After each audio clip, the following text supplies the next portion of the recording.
好，大家好，来，我给大家介绍这一款蓝韩版的那一个18件套蛋糕，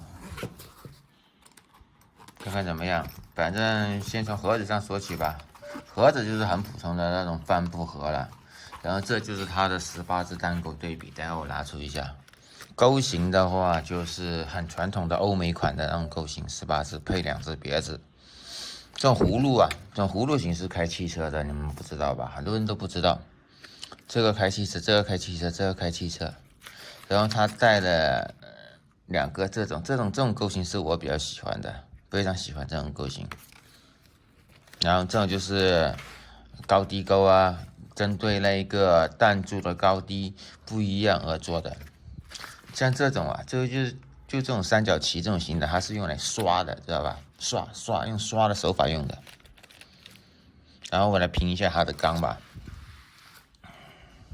它的钢应该是那个201不锈钢，然后的话它做一个切片，这应该是那个激光切割的，它做的这么长，然后的话就套在这个塑料膜里面，这样去弄，哎，好像还蛮好看的哦，你看到没有？还蛮有质感的哦。这一款钩子非常便宜，是放这里的吧？行。快速介绍到位，现在我再拍第2个，介绍下一款。